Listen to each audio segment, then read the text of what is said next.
DMARDs basically are an abbreviation for something which is called disease-modifying anti-rheumatic drugs. So unlike, non-steroidal pain medications that exist over the counter that can be given prescription, which just control the pain, what DMARDs do is they control inflammation. And the idea is that with these medications on board, the disease process is aborted and that patients don't progress.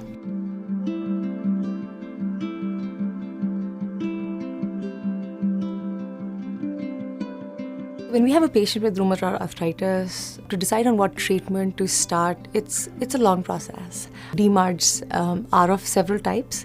The first type is the conventional DMARDs that have been around for many, many years. And they can be used in various permutations and combinations. The second category are the biologic DMARDs, and they actually fall into many subcategories depending on the molecule that's being blocked. We have the IL-1 receptor blockers. Then we have the IL-6 receptor blockers. There's something called TNF blockers, which block a molecule called TNF, which is a pro-inflammatory molecule.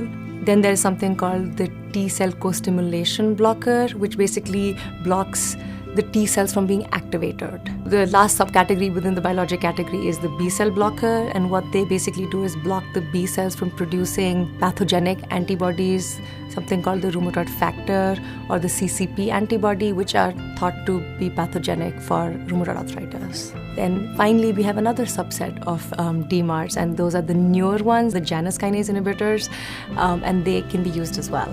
How we decide what to treat a patient with really comes down to how active the disease is, or are there lots of erosions on x-rays, how significantly is the quality of life impaired, what other comorbid conditions a patient has which might preclude a certain treatment versus another. So in general, it's not a one-size-fits-all story here. We have so many DMARDs to choose from which block different pathways of the immune system that, if one doesn't work, then I'm sure something else will.